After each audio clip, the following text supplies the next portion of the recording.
Assalamualaikum warahmatullahi wabarakatuh. A'udzubillahi minasyaitonirrajim. Bismillahirrahmanirrahim. Alhamdulillahi rabbil alamin. Wassalatu wassalamu ala asyrafil anbiya'i wal mursalin Sayyidina Muhammad wa ala alihi wa sahbihi ajma'in. Rabbi syrah li sadri wa yassir li amri wahlul 'uqdatam min lisani yafqahu qawli.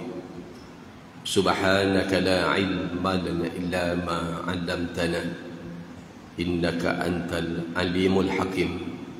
Wala haula wala quwwata illa billahil aliyyil azim.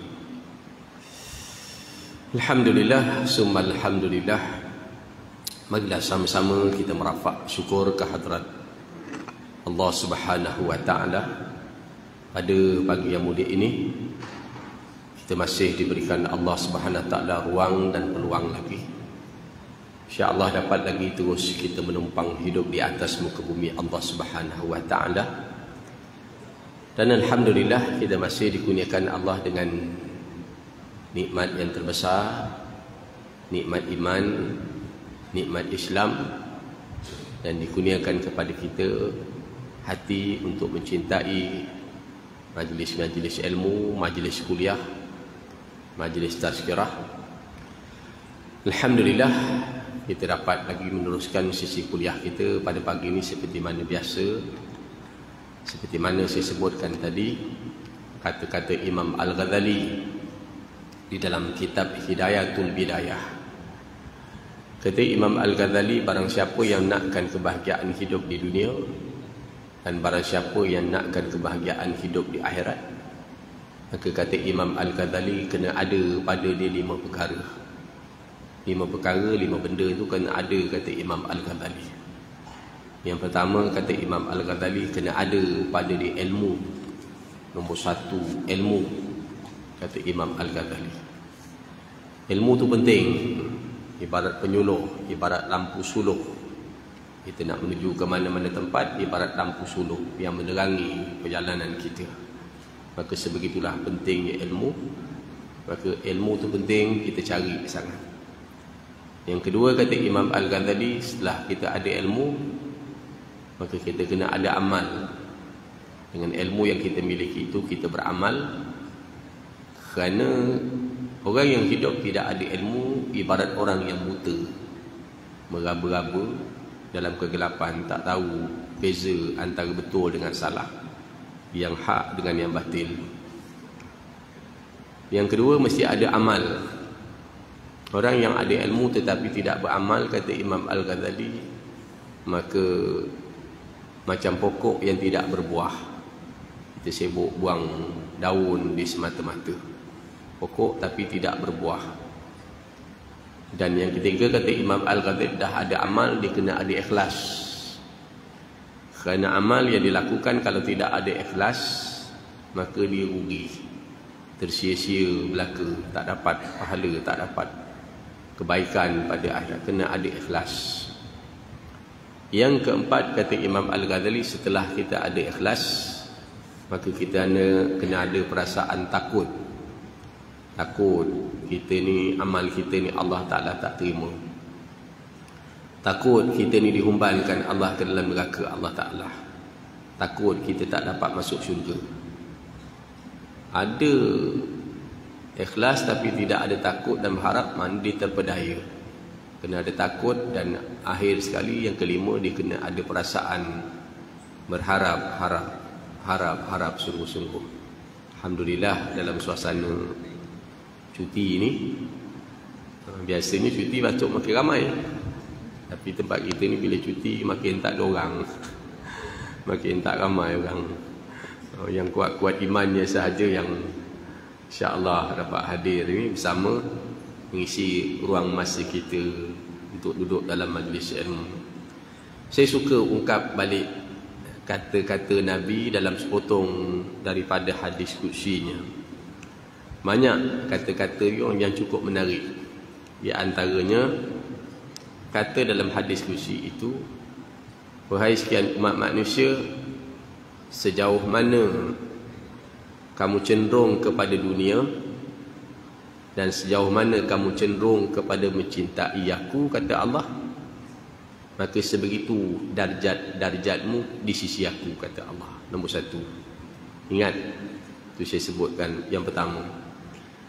Wahai sekalian umat manusia, sejauh mana engkau cenderung kepada dunia, sayang kepada dunia, sejauh mana engkau cenderung kepada mencintai aku, cinta Allah, maka sebegitulah darjat kita ni di sisi Allah. Nombor satu. Kerana kata Allah, aku tidak campurkan antara cinta kepada dunia dengan cinta kepada aku dalam hati seorang selama-lamanya. Takkan berlaku kita ni cinta dengan dunia dengan cinta kepada Allah, cinta akhirat sama banyak, takkan berlaku. Kalau cinta kepada Allah banyak, maka cinta kepada dunia ni sedikit. Kalau cinta kepada akhirat banyak, maka cinta kepada dunia ni sikit. Dia begitu maksudnya. Yang ketiga, dia kata, wahai manusia, jauhilah daripada buat maksiat. Masa hidup dekat dunia ni, kata Nabi, jangan buat maksiat. Nescaya kita akan mengenali Allah. Yang keempat, berlaparlah supaya engkau dapat melihat aku. Dekat dunia ni banyakkan berpuasa. Hari Khamis ni 1 Rejab, insya-Allah puasa kalau boleh, puasa sunat Khamis saja. 1 Rejab awal bulan. Supaya engkau sampai engkau melihat, ada kata berpuasalah, berlaparlah, nescaya engkau dapat melihat aku. Yang ke-6, beribadatlah semata-mata kerana aku. Yang ke-6, yang ke-5, beribadatlah semata-mata kerana aku. Kita duduk masjid, kita duduk surau, duduk majlis ilmu, kita baca Quran, kita berpolitik semata-mata kerana Allah, nak mendekatkan diri kita kepada Allah. Nescaya engkau akan sampai kepadaku. Yang ke-6, sucikanlah segala bentuk amal ibadat kamu dari segala macam bentuk riak. Ada riak ni bersihkan, kerana riak ni akan memakan kebaikan kita. Bersihkan daripada amal kamu ni, daripada rasa riak. Rasa riak, ujub, bangga diri terhadap diri di sini. Riak, bangga-bangga dengan orang lain. Nescaya engkau aku pakaikan cinta. Dan yang ke-7, kata hadis ni, lapangkanlah waktumu sedikit untuk mengingati aku, kata Allah dalam hadis qudsi ni. Lapangkan masa kamu. Daripada masa 24 jam ni, ada masa kita nak berfikir, melihatkan, mengingati Allah Ta'ala. Tengok pokok-pokok, tengok angin yang berhembus, tengok air sungai, air laut yang pasang dan surut, melihat keagungan Allah Subhanahu Ta'ala. Supaya kata Allah, aku mengingatimu dan menempatkan kau di sisi para malaikat. Yang ke-7, wahai manusia, jika dalam hatimu ada sesuatu selain daripada Allah, kalau dalam hati kita ni ada sesuatu selain daripada Allah, maka kita akan mengharapkan sesuatu selain dari Allah. Jadi dalam hati kita ni Allah, supaya kita hanya mengharap kepada Allah Subhanahu wa Ta'ala. Dan dalam suasana Covid, dalam hati kita jangan ada selain dari Allah. Dalam hati kita hanya ada Allah, kita mengharap kepada Allah kerana Allah yang mentadbir alam ini. Jadi kita akan mengharapkan kepada Allah semata-mata dalam bab itu. Kemudian dia kata, sampai bila kamu kata Allah ni maha tinggi tapi kamu takut kepada yang lain? Kamu kata Allah ni maha hebat tapi kamu takut kepada makhluk, kamu tak takut kepada Allah. Kemudian kata Allah, sesungguhnya hadis qudsi ni kata, binasalah ke atas orang yang sentiasa bertaubat dengan cara yang dilakukan oleh orang yang pembohong. Orang kata sambat sambal belacan. Kalau taubat, maka taubat betul-betul taubat, menyesal akan kesilapan, kesalahan kita. Kemudian ayat yang keberapa tu? Yang ke-9, 10. Sekiranya engkau takut kepada neraka. Kalau kita takut kepada neraka sebagaimana engkau takut kepada miskin. Hari ni kita tengok, kita ni takut neraka ke takut miskin? Kita ni takut neraka ke takut miskin? Hari ni cuba tengok, orang takut neraka ke atau takut miskin? Kalau kamu takut neraka sebagaimana engkau takut miskin, cukuplah, sama takut. Miskin kita takut, neraka pun kita takut. Nescaya kata Allah, aku beri kekayaan kepadamu dari jalan yang tidak engkau dapat engkau jangkakan. Sekiranya engkau suka kepada syurga seperti mana engkau suka kepada dunia, patutnya syurga tu lebih kita suka daripada dunia. Tapi tak apalah, hadis ni kata kalau kau boleh suka syurga sama banyak dengan kau suka dunia, nescaya aku berikan kebahagiaan kepada kamu dunia di akhirat. Jadi dunia ni kita kena suka, akhirat tu kena suka. Yang baiknya akhirat tu lebih kita suka. Tapi kalau tak dapat sama suka pun jadilah. Macam majlis ilmu ni kita suka jadilah. Kalau tadi pagi saya bacakan perumpamaan orang yang tak suka pada majlis ilmu ni, kata dia si ibarat suara seruling dari kuburan. Tu saya sebut tadi, saya singgah satu masjid untuk solat padu subuh tadi. Sama-sama jalan daripada Tanjung, daripada rumah saya tu keluar. Tengok mak rempit naik motor banyak, berbelah-belah buah motor tadi. Sampai sahaja subuh, gelap-gelap tu. Masjid baik koma, saya berhenti semayang subuh kat situ, dia pun berhenti juga semayang kat situ. Nak cepat aja. Saya tanya ni ramai-ramai nak pergi mana ni? Dia kata nak pergi Batu Pahat cik. Nak pergi Batu Pahat ni nak buat apa? Ada jemputan ke? Tak lah, saja-saja Batu Pahat ni pergi Batu Pahat. Nak buat apa sana? Nak tangkap burung, kata dia. Nak memikat burung terkukur. Herannya manusia ni, pagi gelap daripada Melaka nak pergi ke Batu Pahat, nak tangkap burung terkukur. Subuh dah keluar, sebelum subuh dah keluar. Tapi kenapa sebab suka dia tu kepada, cuma bagusnya tu dia berhenti solat subuh tu. Kalau kita hari ni orang suka belajar ilmu macam tu, sedap betul. Ustaz belum datang dia dah sampai dulu. Tapi kita nak pupuk suka tu pada benda baik tu tuan, payah kadang-kadang. Benda-benda macam tu kadang-kadang orang boleh pupuk. Semacam saya katalah dulu, kalau kita tengok orang letak bola sebiji, kan orang datang boleh duduk sampai 2 jam kadang-kadang, boleh suka tengok bola. Tapi kadang-kadang untuk majlis ilmu, baca Quran baik, kita tak boleh duduk berkelama-lamaan dalam bab-bab itu tadi. Seandainya kamu dapat mengingati aku sebagaimana kamu sentiasa mengingati antara satu sama lain. Kalau kita dapat ingat kepada Allah sama banyak dengan kita mengingat sesama manusia. Kita kan ingat anak kita, ingat isteri kita, ingat suami kita. Tapi kita ingat Allah tu sama banyak macam kita ingat sesama lain. Cukuplah. Kata hadis qudsi ni, nescaya malaikat mengucap salam kepada kamu pagi dan petang hari. Malaikat doakan kamu pagi, petang hari, doakan kamu. Kalau kita dapat mengingati Allah macam kita mengingati anak, isteri, saudara mara kita, cukuplah. Dan kalau kamu cinta pengabdian diri kepada aku, kita buat ibadat ni kita rasa suka. Sama sebagaimana kita suka kepada dunia. Kita semayang, kita suka. Kita duduk majlis ilmu, kita suka. Kita baca Quran, kita suka. Sama macam kita suka kepada dunia. Maka kata hadis qudsi ni, Allah akan memuliakan kamu sebagai kemuliaan para Nabi, para Rasul. Hujung hadis ni Nabi kata apa? Oleh itu, jangan kamu penuhi hatimu dengan cinta kepada dunia, Nabi pesan. Kerana cinta dunia ni akan hilang hanya sekedap mata sahaja. Betul tak betul? Tuan-tuan perhati.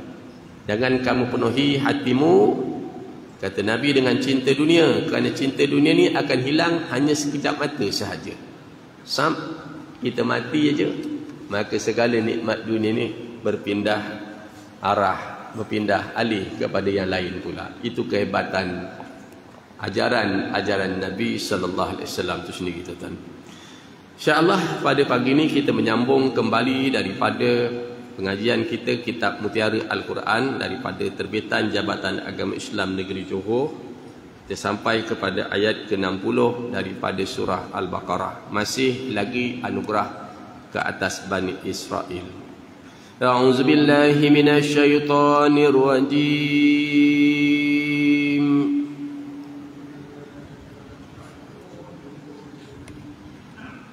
Bismillahirrahmanirrahim.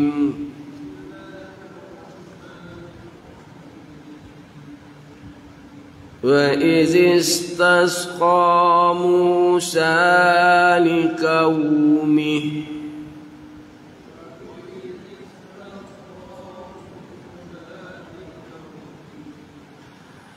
وَقُلْنَا اضْرِبْ بِعَصَاكَ الْحَجَرَ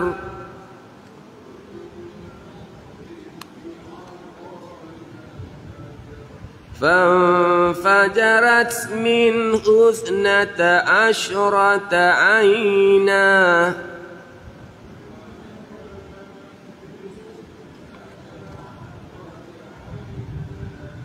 قد علم كل أناس مشربهم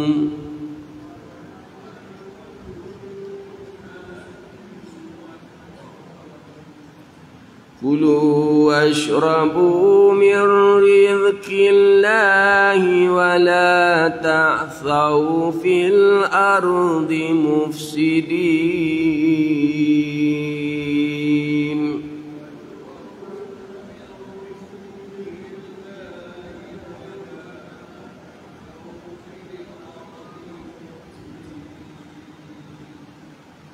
Sadaqallahul azim. Dan ingatlah ketika Nabi Musa memohon supaya diberi air untuk kaumnya, maka kami berfirman, pukullah batu itu dengan tongkatmu. Dia pun memelukurnya, lalu terpancarlah dari batu itu 12 mata air. Sesungguhnya tiap-tiap satu kaumnya antara mereka telah mengetahui tempat minumnya masing-masing. Dan kami berfirman, makanlah dan minumlah kamu daripada rezeki Allah itu, dan jangan kamu merebakkan bencana kerosakan di muka bumi. Ya, hari ini kita baca satu ayat sahaja di antara nikmat 10 nikmat yang telah dikurniakan kepada Bani Israel. Iaitu antaranya nikmat setelah kita baca marin, mereka mendapat lembaran kitab Taurah, mereka dapat diselamatkan daripada Fir'aun dan sebagainya, taubat mereka itu diterima. Hari ini kita sambung antara nikmat yang terakhir dianugerahkan kepada Bani Israel melalui pada ayat ke-60 daripada surah Al-Baqarah. Selepas itu kita akan masuk kepada satu bab lain, iaitu sikap tamak haloba Yahudi, khianat dan pembalasan Tuhan. Bagaimana sifat-sifat Yahudi yang lain, iaitu antaranya tamak haloba dan khianat, iaitu mungkir janji. Itu antara sifat-sifat mereka tadi. Dan ayat ini mengisahkan, dan ingatlah ketika mana Nabi Musa memohon supaya diberi air untuk kaumnya dalam perjalanan ke suatu tempat ke Mesir. Setelah kita baca yang lepas bagaimana muka surat 85. Muka surat 85.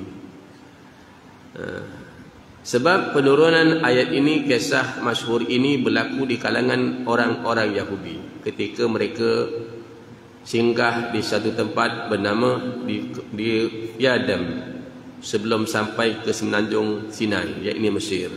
Mereka berada dalam keadaan kehausan yang amat sangat kerana tidak terdapat air untuk dijadikan minuman. Setelah mereka ini, kita dah baca marin, beberapa kesilapan yang mereka lakukan, kisah-kisah yang lepas. Di antara kisah itu, kesilapan Bani Israel ini ialah dia minta mendengar suara Allah. Kami nak dengar suara Allah ni sekali je. Maka langit jadi gelap gelita, kan? Mereka menjadi bimbang ketakutan, mereka sujud. Lalu bila mereka sembah bertaubat kepada Allah, maka langit menjadi cerah kembali. Setelah cerah kembali, mereka minta kepada Nabi Musa, kami nak dengar, nak lihat Allah sekali aja. Maka Allah Ta'ala palingkan paling wajahnya kepada gunung Tursinah. Menjadilah gunung Tursinah itu hancur pada ketika itu. Kemudian mereka bertaubat lagi. Maka Allah Ta'ala terima taubat dia. Allah suruh masuk ke Baitul Muqaddis dalam keadaan dia membongkok. Ingat tak Marin? Dia masuk dalam keadaan membongkok pada minggu lepas kita baca. Sebagai itu perintah Allah. Tapi Yahudi ni dia menukar. Apa yang Allah Ta'ala perintah, ditukar. Dia masuk dengan bontot dulu ke belakang, ke Baitul Muqaddis. Itu sikap-sikap dia.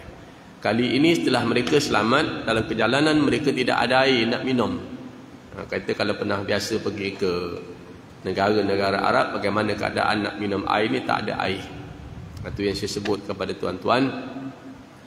Dalam kitab Iman Hakikat Rukun dan Pembatal ada menceritakan tentang satu bab, bahawa besok kita mati, dia kata ada satu telaga Nabi. Bagi orang Islam ni dinamakan dia Telaga Kausar. Telaga Kausar ni dia cukup besar, sangat-sangat besar. Dan dia punya cawan tu kabarnya sebanyak mana bintang-bintang di langit. Banyak cawan untuk diminum bagi umat Nabi Muhammad. Tapi kata Jibril, ada dari kalangan umat engkau ni wahai Muhammad yang tak dapat meminum air Telaga Kausar. Ada dari kalangan umat engkau yang tidak dapat meneguk air Telaga Kausar ni. Jadi bila tak dapat minum, kita akan berada dalam keadaan kehausan sangat. Daripada proses di padang mahsyar sampailah proses manusia selamat meniti titian sirat. Berapa jauh masa kita tadi. Dan mudah-mudahan kita semua dapat minum. Dan dikhabarkan antara golongan yang tidak mendapat minum air Telaga Kausar itu ialah orang yang Allah kata wala tarkanu ilal lazi nazalamu fatamassakumun nar. Jangan cenderung kepada orang yang zalim. Orang buat jahat, maka kita jangan beri sokongan kepada orang yang buat jahat. Tak masal-masal besok kita akhirat akan menghadapi kesengsaraan tidak dapat meneguh air Telaga Kausar. Maka di saat mereka berada dalam keadaan kehausan yang amat sangat kerana tidak terdapat air untuk dijadikan minuman, mereka mengadu kepada Nabi Musa seraya berkata, adakah kita hendak pergi ke Mesir semata-mata untuk mati sedangkan anak-anak dan binatang ternakan kami dalam keadaan kehausan? Nabi Musa berdoa kepada Allah, lalu Allah SWT berfirman, idrib bi'asakal hajar, pukullah batu itu dengan tongkatmu. Hubungan dengan ayat ini, maka keluar pukullah tongkat itu, pukullah batu itu, idrib bi'asakal hajar, pukullah batu itu dengan tongkatmu. Maka bila dia pukul, mukjizat Nabi Musa tadi, keluar air dari celah-celah batu tadi. Hubungan yang sebelumnya, ayat sebelum menceritakan kisah Nabi Musa AS bersama kaumnya seramai 70,000 orang yang berpindah dari negeri Mesir menuju ke negeri yang dijanjikan, Ardul Mi'ad. Di sana mereka akan dimuliakan dan dapat memerintah sebagai satu bangsa yang merdeka. Dalam perjalanannya banyak perkara yang dipelajari, banyak ujian yang ditimpakan kepada mereka. Di samping Allah menganugerahkan 10 nikmat, iaitu antara nikmat yang dikurniakan kepada Bani Israel, mereka diselamatkan daripada kekejaman Fir'aun. Apa kejam Fir'aun? Pemimpin yang zalim, nombor satu. Satu kekejaman. Pemimpin yang zalim tu zaman Musa dulu dah ada. Zaman Nabi Muhammad ada tak pemimpin yang zalim? Ada. Zaman Nabi Nuh ada tak pemimpin yang zalim? Ada. Zaman Nabi Ibrahim ada tak pemimpin yang zalim? Ada namanya Namrud. Zaman Nabi Musa, pemimpin yang zalim nama dia Fir'aun. Zaman Nabi Muhammad, pemimpin yang zalim namanya Abu Jahal dengan Abu Lahab. Maka agak-agak tuan-tuan, zaman hari ini ada tak pemimpin yang zalim? Maka ada. Itu kena faham istilah tu, ada pemimpin yang zalim sampai bila-bila tadi. Maka bila diselamatkan daripada kekejaman Fir'aun itu, Fir'aun ni membunuh anak-anak lelaki dan membiarkan anak perempuan hidup. Kenapa dia buat macam tu? Kerana dia nak mengekalkan kekuasaan dia. Tapi akhirnya kerajaan Fir'aun tumpas juga, tenggelam dia dalam laut. Kerana hasad dia, dengki dia bukan main. Dia tenggelam tu bukan kerana apa? Kerana hasad dia, dengki dia. Maka Allah Ta'ala bagi dia tenggelam dalam laut. Bila Musa lari, patutnya Musa dah lari tinggalkan negeri itu, dah lah. Tapi dia tak puas hati juga, dia kejar juga. Walaupun seberang negeri, dia kejar juga nak kejarkan Musa. Akhirnya kerana hasad, dia tenggelam dalam laut. Laut Merah yang kedua terbelah dua, membolehkan mereka menyeberang bagi menyelamatkan diri daripada dikejar oleh Fir'aun. Allah selamatkan yang kedua. Laut menjadi batas-batas air yang boleh dilalui, dilari atas batas-batas air itu tadi. Itu yang kedua, selamat mereka daripada kezaliman Fir'aun nak dibunuh. Kumpulan yang ketiga, keampunan Allah terhadap kesalahan mereka. Bila mereka menyembah patung-patung anak lembu, maka Allah Ta'ala ampunkan dosa dia. Dosa kita ni tuan-tuan memang ada. Kita manusia ni memang ada dosa. Kullu bani Adam khata'un. Setiap anak Adam ni ada salah, ada silap, ada dosa. Tapi yang pentingnya ialah dia bertaubat. Maka Allah ampunkan dosa dia tadi. Yang keempat, Allah mengurniakan kitab Taurah kepada kaum Nabi Musa. Allah gunakan bagi kitab Taurah sebagai panduan hidup. Dan bagi umat Nabi Muhammad sallallahu alaihi wasallam, Allah bagi kitab Al-Quran sebagai panduan hidup kita. Jadi bila baca Quran ni bukan sekadar baca nak pahala, tapi baca Al-Quran ni sebagai panduan kita. Mana yang halal, mana yang haram. Itu tujuan Quran tu ada pada kita. Bukan kita sekadar kendong baca saja, tapi kita tak memahami tuntutan ayat tadi.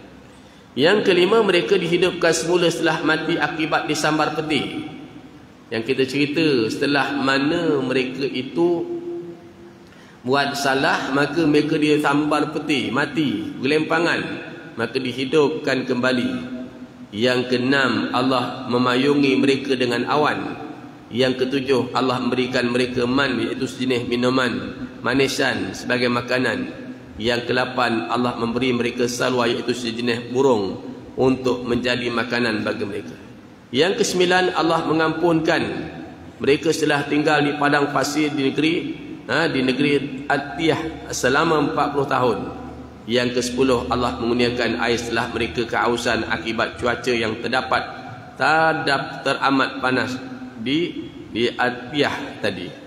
Allah dapatkan beri mereka ni air. Dalam keadaan air tak ada, maka bila dipukul batu tadi mengeluarkan mata-mata air, mereka dapat minum, selamat. Mereka meminta minuman daripada Nabi Musa. Lantas baginda berdoa kepada Allah SWT. Berfirman tadi, pukullah batu itu dengan tongkatmu tadi.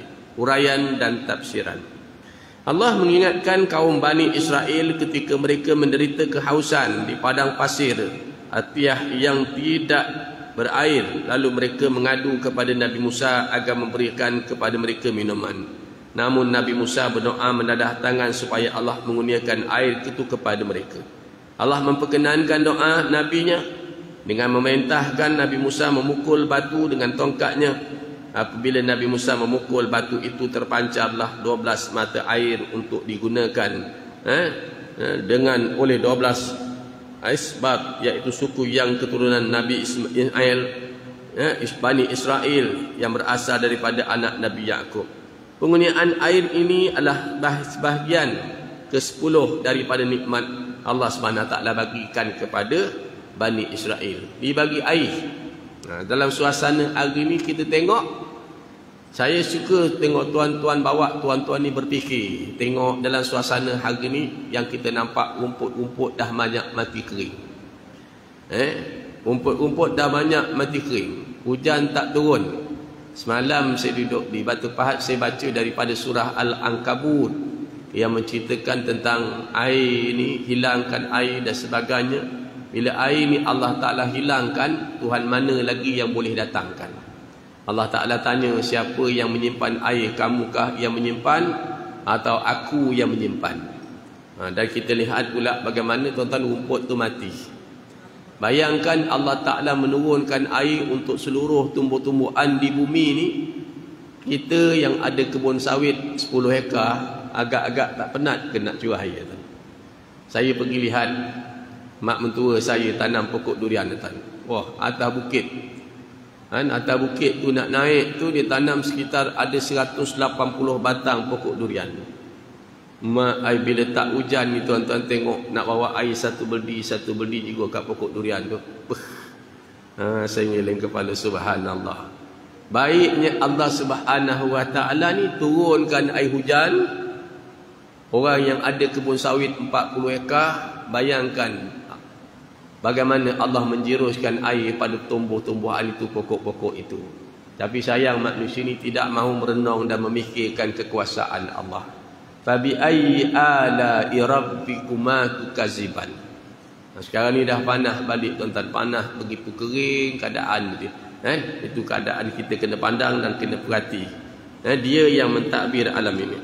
Allah mengingatkan mereka supaya jangan melakukan bencana di muka bumi. Ini kerana Bani Israel terkenal dengan sikap jahat. Bani Israel ni sikap dia jahat, dia angkuh, dia mudah melupakan nikmat Tuhan. Dan bangsa mereka dikurniakan ramai Nabi dan Rasul. Allah mengingatkan mereka jangan melakukan bencana dan kerosakan di bumi ini. Jangan buat bencana, jangan buat benda rosak.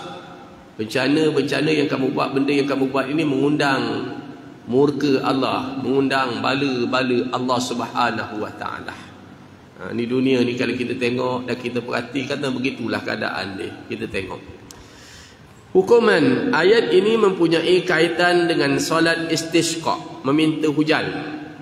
Dalam Islam, bila hujan tak turun, disuruh semayang sunat istisqa. Dalam kitab-kitab fiqh kata, bukan buat pembenihan awan, tapi semayang sunat istisqa. Puasa 3 hari, bertaubat, beristighfar, pakai pakaian yang agak-agak biasa je, kan, duduk di padang berdoa, bawa kalau ada binatang-binatang anak kecil, kemudian buat doa semayang sunat istisqa, minta kepada Allah supaya turun hujan itu tadi.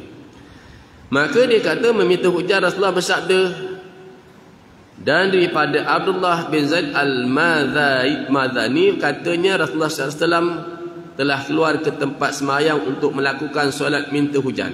Baginda menghamparkan selendangnya, kemudian baginda melakukan solat 2 rakaat. Dalam Islam disuruh kita buat solat sunat istisqa, minta hujan.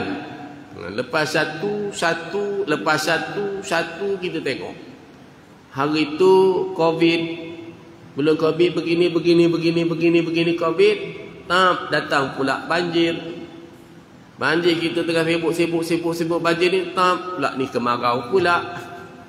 Ni gini kita dah macam-macam tuan-tuan suasana hari ni tengok. Satu demi satu. Tapi tadi kita baca dekat Baik Raja tadi kita baca, orang yang tidak beriman, ada orang kata Allah yang mengaku dia beriman kepada Allah, tapi bila diuji dengan satu ujian, dia menganggap itu adalah siksaan daripada Allah. Itu masalah dia. Bukan siksaan itu sebagai ujian bagi Allah Ta'ala. Ujian ni untuk Allah nak ngangkatkan kita darjat kita. Kalau kita peksa ni uji nak naikkan tahaplah kita naik gitu kan. Bukan dia sebagai satu siksaan. Bagi orang kafir dia satu siksaan, ditimpakan sebegitu. Maka solat meminta hujan adalah disunatkan ketika ketiadaan air atau ketika berlakunya kemarau dengan menzahirkan sifat kehambaan kami menyerahlah ya Allah, surrender.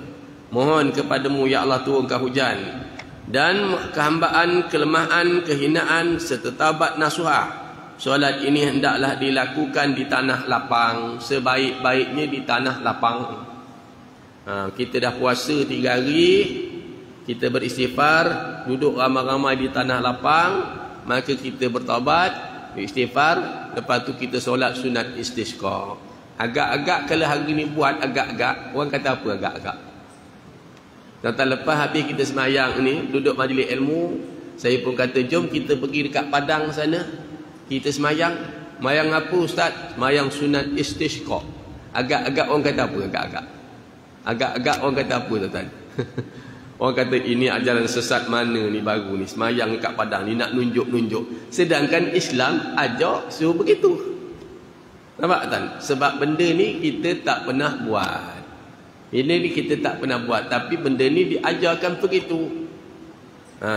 Siap aja puasa 3 hari.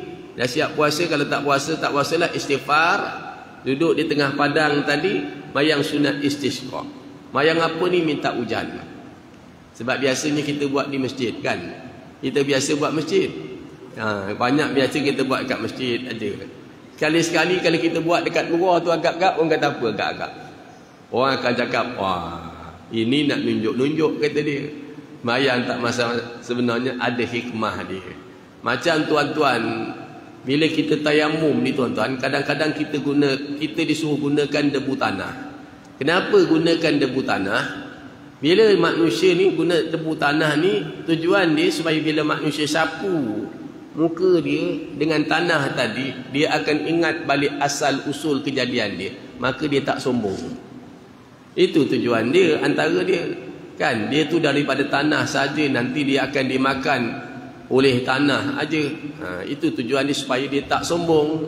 Kan Allah kata innallaha la yuhibbu man kana mukhtalan fakhura. Allah tak suka orang sombong, orang yang bangga diri ni Allah Taala tak suka.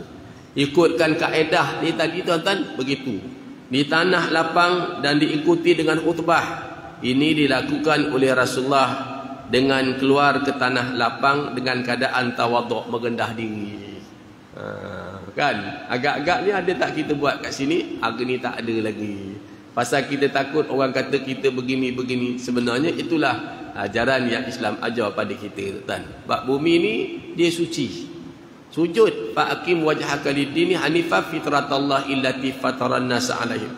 Dan yang kedua, konsep syukur atas segala nikmat pemberian Allah adalah amat penting. Sekaligus dia menunjukkan sikap kita sebagai hamba yang menghargai nikmat kurniaan Allah. Bila Allah bagi kita nikmat, hari ni kita duduk aman, dia merupakan satu nikmat. Dalam ayat daripada surah Al-Anfal, ayat berapa? 63 ke? Kata Allah, kalaulah kamu belanjakan segunung emas, kata Allah, kalau kamu belanjakan emas sepenuh bumi ni untuk menyatu hati-hati manusia ni, kata Allah, kamu takkan dapat menyatu hati manusia ni. Nak ceritakan emas sepenuh bumi, kita belanja nak satukan hati manusia, kita takkan dapat satukan. Tetapi Allah bagi kita ni, orang Islam ni berkasih sayang. Itu nikmat yang besar sebenarnya. Dan dia kata sebagai hamba menghargai nikmat kurniaan Allah, akan tetapi Allah memberi amaran kepada mereka yang engkar dan kufur kepada mereka serta langsung tidak mahu bersyukur dengan nikmat kurniaan itu, kurniaannya, bagaimana firman wa idz ta'adzana rabbukum la in syakartum la azidannakum wa la in kafartum inna azabi lasyadid. Dan ingatlah ketika Tuhan memberitahu, demi sungguhnya sekiranya kamu bersyukur, nescaya aku tambah atas kamu nikmatku kepada kamu, dan sungguhnya jika kamu kufur engkar, sesungguhnya azab aku itu amatlah berat. Kalau tuan-tuan pandang, Allah kata kamu syukur, aku tambah. Dapat sikit, alhamdulillah, tambah. Dapat sihat, alhamdulillah, kita bersyukur. Gunakan benda yang diizinkan oleh Allah, maka Allah tambahkan. Demi sungguhnya sekiranya kamu bersyukur, nescaya akan aku tambahi nikmatku kepada kamu. Aku bagi lagi. Dalam satu hadis yang lain kata dia, siapa yang dapat satu ilmu, dia amalkan ilmu tu, maka dia akan dapat ilmu yang belum diketahui. Hari itu 2 minggu lepas, kalau tak silap saya sebut kepada tuan-tuan ajaran Nabi. Bila Nabi kata irtanim amsan qabla khamsin syababaka qabla haramik wa shihataka qabla saqamik wa ghinaka qabla faqrik wa faragaka qabla syughlik wa hayataka qabla mautik. Tu tuan, yang Nabi sebut tu 5 tu tuan, kemungkinan besar kita akan 5 tu kita akan lalui. Yang pertama kata Nabi, waktu muda kamu sebelum datangnya waktu tua. Biasanya kalau kita muda, tunggu satu hari nanti kita akan tua. Jadi masa muda ni beramal dulu. Besok dah tua, dah tak kuat. Waktu muda dulu beramal. Banyak orang dia sampai waktu tua. Ada juga yang tak sampai lah, tapi kebanyakannya sampai. Yang kedua kata Nabi, waktu sihat kamu. Bila Nabi kata waktu kamu ni sihat, percayalah hari ni tuan-tuan kita sihat, satu hari nanti kita sakit. Satu hari nanti kita akan sakit. Jadi masa kita sihat ni lah kita beramal, cepat-cepat masa beramal. Yang ketiga kata Nabi, waktu lapang kamu sebelum datangnya waktu sibuknya kamu, kata Nabi. Sekarang ni kita lapang, ada masa nanti kita akan sibuk. Bila dah sibuk tu tak boleh nak buat apa lagi dah. Ingat-ingat musim cuti-cuti sebegini, boleh dapat ngaji dah tuan. Dapat balik pergi kuliah. Rupa bila cuti lagi banyak anak bawa cucu. Dah kita sibuk layan dengan cucu kita. Dah tak sempat pergi kuliah lagi dah. Waktu lapang tu kena datang. Waktu sibuk sebelum, waktu berada sebelum datang waktu berajat. Dan yakinlah suatu hari nanti bila Nabi kata waktu hidup kamu akan datang sebelum datang saat kematian kamu, suatu hari kita akan mati. Ini ajaran Nabi beritahu kepada kita tuan-tuan. Ajaran Nabi fahamkan kepada kita. Saya sebut tadi di Paik Raja. Baru ni saya kata ada seorang, saya habis kuliah dekat satu taman dekat Tangkak tu. Maka dia ajak saya makan. Ustaz, saya nak belanja Ustaz makan sarapan, kata Ustaz. Orang nak belanja kita terima aje lah Haji Latif. Orang nak belanja kita terima lah, pergilah. Nak makan apa? Saya kata banyak ni, saya nak makan, nak try rasa roti sarang burung pula kali ni, saya kata. Hari tu dah roti balak, hari ni nak makan roti sarang burung pula. Makan 3-4 orang makan tadi. Tapi dalam ramai-ramai tadi, ada orang ramai dekat warung tu, ramai. Saya tengok. Ada seorang tu dia duduk, sama ada dengan makwa dia ke dengan bini dia tak tahu. Tapi saya senyum lah. Bila dia tengok saya senyum, dia pun senyum. Saya bangkat. Itu aja lah. Sampai sahaja nak bayar tuan-tuan, nak bayar. Haji tu nak bayar, yang saya makan, toki kedai kata dah bayar Ustaz. Dah bayar dah pakcik. Dia tanya saya, siapa bayar Ustaz? Saya tak tahu, saya kata siapa bayar? Kita makan ramai, bukan seorang ni, bukan 2 orang, ramai makan ni. Siapa bayar? Banyak duit ni, paling tak ada pun 450 lalu aja ni. Jadi dia kata tadi ada seorang yang duduk kat tepi sana tu dia bayar. Haji tu tanya saya, Ustaz kenal ke dia Ustaz? Saya kata saya tak kenal. Saya memang tak kenal. Habis macam mana dia boleh bayar? Entahlah Haji, saya hanya senyum aja dengan dia. Rupanya Nabi ajar ni tuan hebat Nabi ajar ni hebat tuan. Bila Nabi kata senyum itu satu sedekah, saya puas bikin Nabi kata senyum ni satu sedekah, kebaikan. Bila kita jumpa orang ni senyum, dia satu kebaikan. Bila kita jumpa orang kita senyum, dia merupakan satu kebaikan sebenarnya. Senyum tu satu sedekah. Bila Nabi kata kebaikan ni dia sesuatu yang dia merata kan? Dia merata, dia bertambah. Nampak kan? Nabi tak kata masam satu sedekah. Kita jumpa orang pun tengok menyampah. Tapi kita jumpa orang senyum. Walaupun orang tu sakit, dia tengok kita senyum, dia pun suka senyum kan? Saya pesan dengan arwah adik saya, sakit, sakit, senyum. Jangan tak nak senyum, senyum. Tak percaya besok tuan-tuan bangun pagi senyum. Tengok muka bini, tengok muka laki senyum, insya-Allah. Jadi kalau siapa-siapa yang nak makan warung ni free, banyaklah senyum. Jumpa orang senyum, jumpa orang senyum, insya-Allah makan free. Orang perempuan jangan pula senyum tak masalah. Esok orang lelaki kata lain macam pula. Kita senyum dengan orang perempuan ajalah tuan. Tapi itulah berkatnya yang Nabi ajar walaupun kecil. Potong kuku tu tuan, potong kuku tu kita nampak kecil tuan, tapi besar dia punya hikmah dia tuan. Okey, seterusnya. Dan memberitahu demi sungguhnya sekiranya kamu bersyukur aku tambah. Seterusnya pengajaran dan kesimpulan. 1. Hidup di dunia bererti perlu bersedia menempuh berbagai jenis ujian. Nampak? Ingat tak marin yang saya baca kepada tuan-tuan 4 benda. Pesanan Nabi. Nombor 1 kata Nabi, perbanyakkanlah perbekalan kamu, kata Nabi. Kerana sesungguhnya perjalanan kamu amat jauh, amat panjang, amat sukar. Maka banyakkanlah bekal kamu.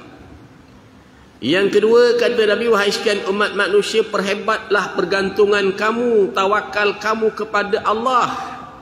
Kerana sesungguhnya kata Nabi, lautan itu dalam. Dengan makna lautan itu dalam, hidup ini kita akan banyak jumpa ujian. Anak, isteri, saudara mara, sahabat andai, jiran, tetangga. Kalau kita tak bergantung kuat kepada Allah, hanyut kita dalam ujian kita ni. Yang ketiga kata Nabi, perelokkanlah segala amal baik kamu ni, kata Nabi, perbuatan amal baik kamu ni elokkan dari semasa ke semasa, elokkan. Bak semayang kita, bak puasa kita, bak baca Quran kita. Makin kita tua, amal baik kita ni makin elok dan makin elok. Jangan makin kita tua, mayang makin dah tak buat lagi dah. Makin kita tua, majlis ilmu makin tak suka dah. Makin kita tua, makin kita kedekut nak sedekah. Ini masalah. Orang Jawa kata something wrong. Kerana titian sirat itu kata Nabi amat halus. Maksud titian sirat itu amat halus, payah nak melepasi titian sirat ni. Dia tak seperti mana titian sekatan dekat dunia ni kita boleh lepas. Macam mana susah kita boleh lepas. Kata Nabi, elokkanlah perbuatan kamu kerana titian sirat itu amat halus. Yang keempat kata Nabi, ikhlaslah dalam mana kamu melakukan sesuatu amal baik. Bila buat satu amal baik, kata Nabi, buatlah seikhlas mungkin, kerana yang meneliti amal kamu itu amatlah teliti. Riak sedikit, ujub sedikit, takbur sedikit, habis. Tak dapat pahala. Kalau 4 benda ni kamu buat, kata Nabi, saya ulang sekali lagi. Kalau 4 benda ni kamu buat, kata Nabi, maka kebahagiaan kamu di akhirat, pengistirahatan kamu di syurga Allah Subhanahu wa taala. Saya ulang sekali lagi. 1, perbanyakkanlah perbekalan kamu. Banyakkan bekal-bekal kamu. Kerana perjalanan kamu jauh. Perjalanan kamu panjang, perjalanan kamu sukar. 2 kata Nabi, perkuatlah pergantungan kamu kepada Allah. Tawakal kamu kepada Allah. Kerana sesungguhnya lautan itu sangat dalam. Dengan makna hidup, kita mesti tempuh dengan macam-macam ujian. Macam-macam ujian. Kalau kita tak kuat bergantung kepada Allah, maka kita akan hanyut dalam hidup kita ni menjadi orang yang menderhaka kepada Allah. 3 kata Nabi, elokkan amal kamu dari semasa ke semasa, elokkan amal kamu. Elokkan amal-amal kamu, kan? Elokkan amal kamu, kan?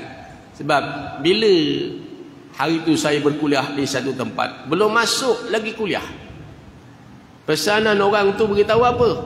Ustaz Ishaq ni dia kalau kuliah, dia punya hentam tu dia kata lain macam. Dia kata pasal orang nampak kita ngentam. Orang nampak kita ni entam. Lalu saya kata bukan begitu, bukan entam. Kalau dalam hadis kata, kalau batu yang keras direndam dalam air tidak menjadi lembut, maka sebegitu juga hati yang keras takkan berguna padanya nasihat. Hati yang keras takkan guna nasihat pada dia. Ibarat mana kata Nabi, hati manusia ni dia berubah. Kita baca Bani Israel ni 40 hari je. 40 hari je dia berubah. Nabi kata hati manusia ni dia boleh berubah. Cepatnya dia berubah hati manusia ni. Seibarat air yang mendidih berubah tadi. Sekarang dah tak ada TV dah. Dulu ada TV. Air mendidih ni dia berubah, berpusing atas ke bawah, atas ke bawah. Dalam tempoh masa tak sampai sesaat agaknya dia berpusing. Maka sebegitu hati manusia, lagi cepat dia berubah. Jaga-jaga kan. Yang terusnya dia kata, saya kata ambil limau kita sapu pada tangan kita. Kalau tangan kita ni tak ada luka, maka kita takkan rasa pedihnya limau tadi. Tapi bila tangan kita ni luka, kita akan rasa pedihnya limau. Kita kena jadi orang yang cerdik. Jangan sibuk marah limau, tapi kita ubatlah luka yang ada pada tangan kita, supaya lain kali orang sapu limau lagi kita tak terasa pedih. Macam tu juga dalam duduk dalam majlis ilmu, tuan-tuan. Akhir kalam saya cakap dengan kawan saya yang baik, tuan. Saya kata apa? Anta lama tak duduk dalam majlis ilmu ana. Bertahun anta tak duduk dalam majlis kuliah ni. Kenapa tak datang? Dia kata saya tak boleh duduk dalam majlis ustaz.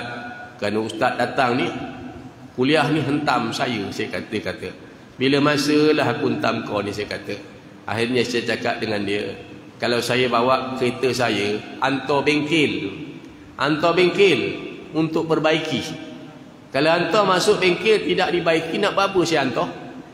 Macam tu juga tuan-tuan duduk dalam majlis ilmu. Kadang-kadang niat tu kena betul. Satu, untuk betulkan apa yang tidak betul. Nak betulkan mana yang tak betul. Yang kedua, untuk faham apa yang tidak faham. Yang ketiga, untuk beramal apa yang masih lagi kita belum beramal. Kadang-kadang kita buat selama ni salah. Oh, salah ni. Baru kita tahu yang ni betul. Jadi datang tu nak betulkan. Kalau masuk bengkel tak dibetulkan, nak buat apa masuk bengkel? Sebegitu juga duduk dalam majlis ilmu tadi. Okey. Yang keempat, ikhlas dalam kamu melakukan satu amal. Kalau ni kamu buat, kata Nabi, maka kebahagiaan kamu di syurga Allah. Pengistirahatan kamu, kebahagiaan kamu di akhirat, pengistirahatan kamu di syurga Allah Subhanahu wa taala. Manusia sentiasa diuji oleh Allah, sama ada dalam bentuk kesusahan, kesakitan, penderitaan, atau kesenangan, keselesaan dan kemewahan. Itu semua ujian. Kaya, harta banyak, harta tak ada, senang, susah, miskin, semua tu penuh dengan ujian. Semua tu penuh dengan ujian. Dan ujian ni tak untuk menyedapkan. Kalau ibarat makanan, dia taruh garam sikit, dia taruh gula sikit, dia taruh apa lagi, nak menyedapkan lagi makanan kita. Dua, sebagai hamba manusia berkewajipan usaha dan berikhtiar untuk mendapat sesuatu, namun hasilnya adalah bergantung kepada ketentuan Allah. Justru itu kita hendaklah sentiasa berdoa memohon kepada Allah. Bagai manusia, kita ni disuruh berusaha. Yang terbaik kita usaha nak jadi begini. Lepas tu kita berdoa kepada Allah SWT. Lebihnya kita minta kepada Allah SWT. Tiga, Allah yang maha mengetahui dan maha mendengar permohonan serta maha pemurah akan sentiasa memperkenankan doa hamba-Nya. Setiap doa hendaklah disertai dengan usaha. Bukan sekadar doa saja, maka kita kena berusaha pula. Dan yang keempat, nikmat Allah dah terlalu banyak. Kita hendaklah sentiasa mensyukuri segala nikmat. Dan akhir sekali, Allah melarang melakukan bencana dan kerosakan di atas muka bumi ini. Sampai situ kita berhenti. InsyaAllah kita sambung pada kitab Tauhid kita. Allahumma arhamna bil Quran waj'alhu lana imaman wa nuran wa hudan wa rahmah.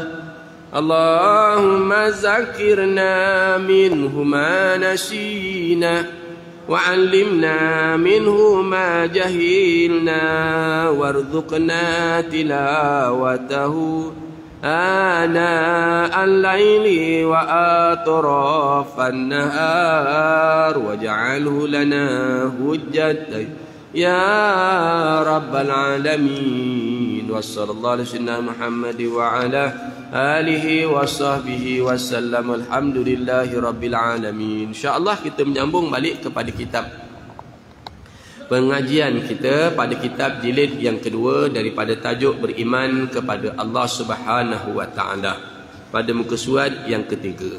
Kita tak habis hari itu bahagian tauhid. Bahagian tauhid terbahagi, para ulama membahagikan kepada tiga, iaitu bahagian tauhid ar-rububiyah, bahagian tauhid asma wa sifat, dan tauhid al-wahiyah, ketuhanan. Kita sambung terusnya, dia kata iaitu tauhid ar-rububiyah daripada perkataan Rabb bil alamin. Rabbil alamin, iaitu mentauhidkan Allah Subhanahu wa taala yang menciptakan alam, menguruskannya, mentadbir, memiliki dan memelihara, hidup, mematikan dan seterusnya, di mana terkandung juga beriman dengan qadar. Tauhid ini sahaja tidaklah mencukupi dalam mencapai iman dan Islam, kerana Allah SWT menyatakan orang-orang yang musyrik juga mengaku tauhid ini sebagaimana firman Allah. Ini tauhid yang pertama, iaitu kita meyakini Allah ada tak? Jumpa tak? Muka surat 3. Allah yang menciptakan alam ni, bukan patung, bukan tunggul-tunggul, bukan batu, bukan berhala, bukan. There's only one God. 2, Allah yang mengurus alam ini, malam dan siang urusan Allah. Nak bagi rezeki, tak bagi rezeki, itu kurniaan Allah. Malah angin yang bertiup dalam pengurusan Allah. Dia yang takbir alam ini. Maka Allah Ta'ala takbirkan alam ini. Bagaimana dia takbir alam ini? Berapa lama nak malam, berapa lama nak siang. Kan? Kita tengok makhluk-makhluk yang hidup. Saya dalam bab panah macam ni saya tak tahan, tuan-tuan. Tapi bila saya tengok bagaimana Allah Ta'ala ciptakan dedaun. Dedaun itu siang dia berjemur 12 jam panas. Malam dia berembun. Siang dia berjemur balik 12 jam. Malam dia berembun sejuk, kan? Tapi bagaimananya dia punya sabarnya, hikmat dia kepada Allah Subhanahu Wa Taala. Dia mengeluarkan oksigen untuk kebaikan manusia itu sendiri. Kalau orang nak berfikirlah. Kita ni tengok panah macam ni, aduh mak subhanallah. Tapi tengok dalam keadaan kita berfikir, maka kita dapat pahala kesemuanya. Kemudian dia memiliki alam ni, semua dia punya. Kemudian dia memelihara alam ni. Kemudian dia yang menghidupkan sebiji benih sebesar mana pun, tuan-tuan, dia menghidupkan. Dan dia juga yang mematikan. Bukan ada kuasa lain, dialah yang mematikan. Dan seterusnya. Di mana terkandung dalam bahagian ini tauhid, dia kata dengan percaya kepada qada dan kadar Allah. Namun begitu, dalam bahagian ini semua orang kafir pun mengakui. Kata Allah, dalil dia apa? Kalau kita cakap, orang akan tanya dalil dia. Orang kafir percaya Tuhan, cuma dia tak sebut Allah lah. Dia akan jawab Tuhan Allah. Kalau tuan-tuan tanya dengan dia, ini bangunan siapa buat? Dia akan jawab, itu manusia tukang. Itu kereta siapa buat? Itu manusia buat. Itu jalan raya siapa buat? Itu manusia buat. Nanti kalau tuan-tuan tanya sampai kepada satu bab manusia siapa buat? Maka dia akan jawab Tuhan Allah buat. Maknanya dia akan kata dia ngaku juga Allah buat. Tapi sayang, dalam masa yang sama dia tidak menyembah Allah. Dia menyembah patung-patung tadi. Yang saya cakap kepada tuan-tuan hari itu dalam surah Al-Ankabut ayat ke-25. Nanti cek balik surah Al-Ankabut. Kalau kitab ni tuan-tuan buka di penghujung kitab ni.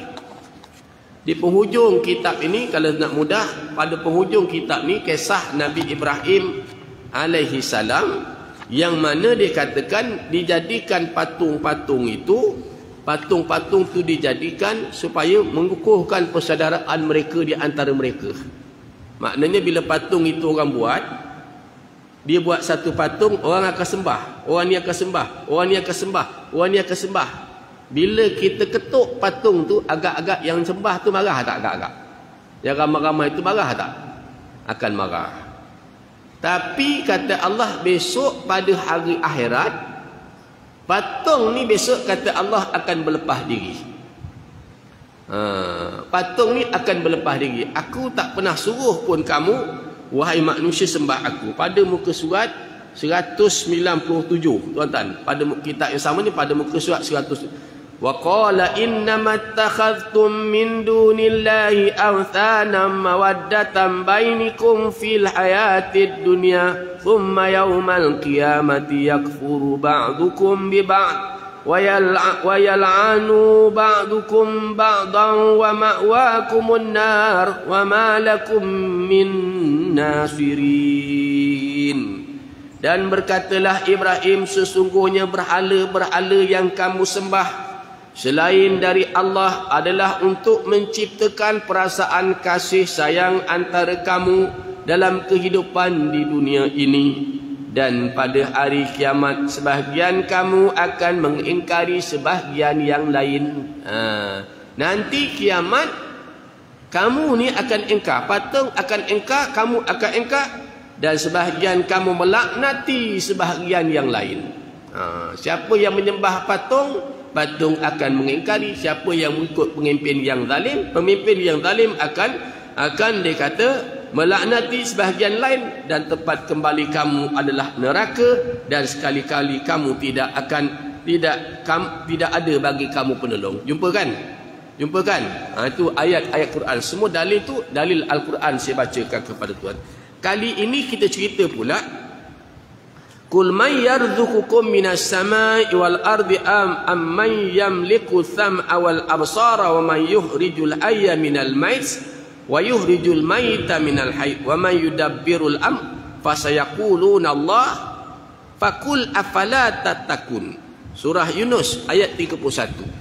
Apa kata Allah? Dan katakanlah, siapakah yang memberi rezeki kepada kamu? Tanya dia, siapa yang memberi rezeki kepada kamu dari langit turunnya air hujan. Dalam ayat yang lain tuan-tuan, dia kata apa? Dia mengeluarkan yang hidup, yang mati dari yang hidup, dan dia mengeluarkan yang hidup dari yang mati. Saya puas fikir tentang ayat tu, berulang-ulang kali saya fikir, sampai saya buka dalam satu kitab tafsir. Dia kata ada kata para alim ulama, maksudnya ialah telur. Dia mengeluarkan yang mati dari yang hidup, dan mengeluarkan yang hidup dari yang mati.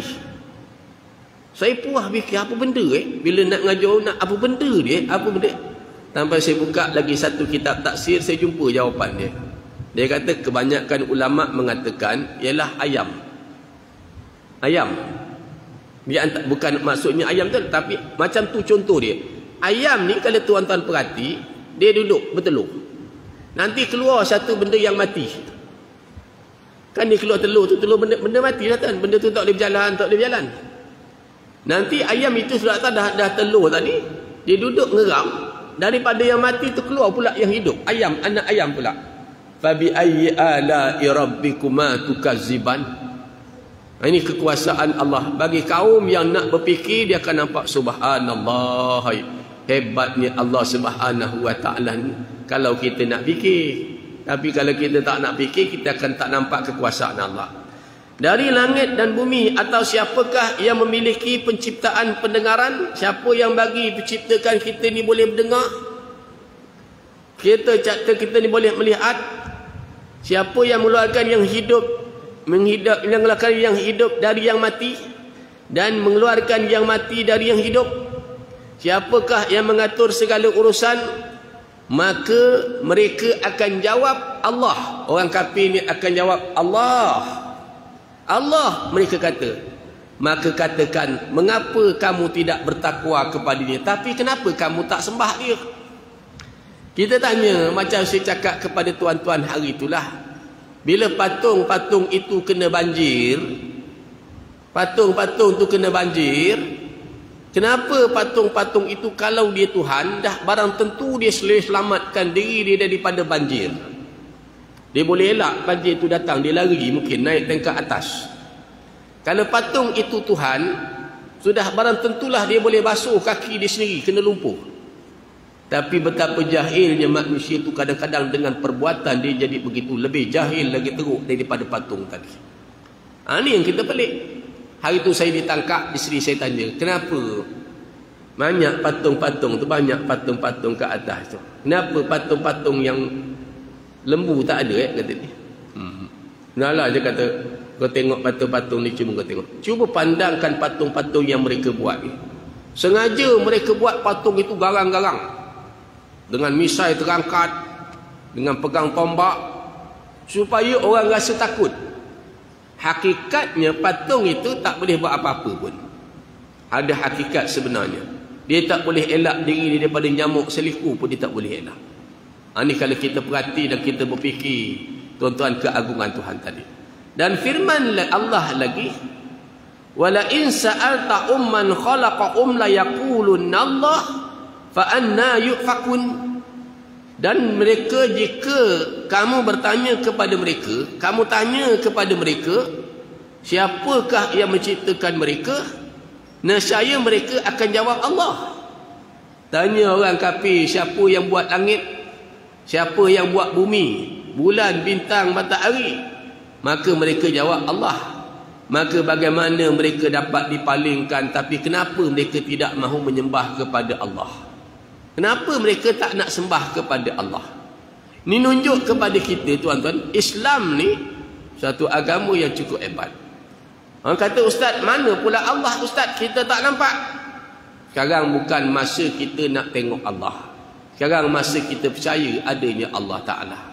Kan ibarat suara saya tuan-tuan dengar, tuan-tuan tak nampak suara saya. Tak nampak suara saya ni. Tuan-tuan tak boleh pegang suara saya, tak boleh pegang suara saya. Ibarat benda yang kita jatuhkan. Orang kata ada graviti. Ada graviti. Orang tak nampak mana dia graviti. Dia ada. Esok di akhirat kalau diizin, dapatlah kita lihat Allah, insya-Allah. Kemudian dalam ayat yang lain, wala in sa'alta umman nazala minas sama'i ma'an fa ahya bihil ard min ba'di mautiha la yaqulunna Allah. Dan jika kamu menanyakan kepada mereka, siapa yang menurunkan air dari langit ni? Air dari langit ni siapa yang turunkan? Lalu menghidupkan dengan air itu akan bumi sesudah matinya yang ini kering. Tentu mereka akan jawab, siapa yang turunkan air ni? Mereka akan jawab, Tuhan Allah yang turunkan. Mereka menyedari dan mengetahui bahawa mereka semua kepunyaan Allah, tetapi mereka tidak mahu menyerah diri kepada Allah. Bahkan seperti mana firman Allah Ta'ala, وَمَا يُؤْمِنُ أَكْثَرُهُمْ بِاللَّهِ إِلَّا وَهُمْ مُشْرِكُونَ. Dan sebahagian dari mereka tidak beriman kepada Allah, melainkan dalam keadaan mempersekutukan Allah dengan yang lain. Nampak tak tuan-tuan? Ini bahagian yang paling besar. Mereka tidak menyembah Allah, mereka tidak beriman, tapi mereka sekutukan. Dia sekutukan. Dia kata langit, bumi, bulan, bintang, hujan, panas ni takbiran Allah. Tapi sayangnya mereka sembah patung-patung berhala tadi. Tok pekong, busut-busut. Ada yang sembah matahari, ada yang sembah busut, ada yang sembah patung-patung berhala, ada yang sembah binatang-binatang ternakan, ada yang sembah bulan, bintang dan sebagainya. Kita sembah Allah. Cuma orang tanya, mana dia Allah, ustaz? Tadi saya kata bahawa hari ini kita disuruh beriman, percaya kepada Allah. Iman ni, tuan-tuan, benda yang kita tak dapat lihat dengan mata, tapi kita percaya. Seperti mana tuan-tuan percaya adanya current ini. Bila kipas ni berpusing, bermakna adanya current. Mana ada orang boleh tunjuk current mana dia? Suara saya ada, tuan-tuan dengar, tak boleh nak tunjuk suara saya. Maka kita percaya adanya Allah Subhanahu Wa Taala tadi. Dan sebahagian dari mereka tidak beriman kepada Allah, melainkan dalam keadaan mereka mempersekutukan dengan sesuatu yang lain. Maksud ayat itu ialah iman mereka dengan Allah hanya dengan kata-kata sahaja. Dengan kata-kata sahaja. Sebab dulu tuan-tuan ingat, saya katakan di antara syarat mengenal Allah tu ada 3. Yang pertama dalam kitab Risalatut Tauhid, Jabatan Agama Islam Negeri Johor Ajau, ada 3 syarat mengenal Allah. Yang pertama, dia kena ada itikad yang putus. 100% Allah tu ada. Allah tu ada 100% dia percaya, yakin Allah tu ada. Walaupun dia tak nampak dengan mata kepala dia. Macam kita tengok Haji Latif. Hidup lagi tak Haji Latif ni? Rasa-rasa tuan-tuan. Hidup lagi tak agak-agak dia? Percaya ke tak percaya? Percaya tak percaya? Percaya. Apa bukti dia? Mata dia kelip-kelip tadi. Kalau dia dah rapat macam tu, kemungkinan dia dah mati dalam tidur. Tapi bila dia gerak tu, maknanya dia ada nyawa lagi lah. InsyaAllah dia ada nyawa lagi. Kan? Itikad yang putus. Jangan kita ambil kapak belah badan dia. Nak buat apa? Nak tengok nyawa. Tak payah masuk penjara kita nanti. 2, muafakat dengan yang sebenar. Muafakat dengan sebenar ni maknanya betul ikut cara Nabi. Nabi dan Rasul dulu ajar macam mana? Itu muafakat dengan yang sebenar. Dan yang ketiga, syarat mengenal Allah ini ada dalil dia. Apa dalil? Sama ada dalil akal ataupun dalil Al-Quran. Saya nak ambil sikit lagi tuan-tuan. Sikit aja lagi, 1 peranggan lagi. Maka iman yang disertai syirik dengan mengabdikan diri kepada lain, riwayat daripada Ibnu Abbas. Iman mereka dengan Allah hanyalah berkata Allah menjadikan, memberi rezeki, mematikan. Iman yang disertai dengan syirik, dalam masa yang sama mereka sembah patung, mereka sujud kepada patung. Nampak semalam dia letak gitu kan. Kenapa? Kerana dianggap ada kuasa lain yang lebih berkuasa daripada Allah. Habis rosak, tak pakai. Okey. Daripada Ibnu Abbas, Ta'ullah, Dhahak dan Mujahid, diriwayatkan juga oleh Ibnu Ajar dan Ibnu Abi Hatim, jika nyatalah bahawa orang kafir juga mempercayakan Allah dan mengakui dari segala rububiyah saja, di samping itu mereka patuh dan tunduk kepada yang lain daripada Allah. Orang musyrikin Yahudi dan Nasrani mengakui mereka menganut agama yang sama dengan Nabi Ibrahim alaihissalam. Lalu Allah menurunkan firman-Nya, maka na Ibrahimu Yahudiyya wala Nasraniyya walakin kana hanifan muslima wa ma kana minal musyrikin. Ibrahim bukanlah seorang Yahudi dan bukan pula seorang Nasrani, tetapi dia seorang yang mengikut jalan yang lurus dan menyerah diri kepada Allah, dan tidak sekali-kali dia dari golongan orang yang musyrik.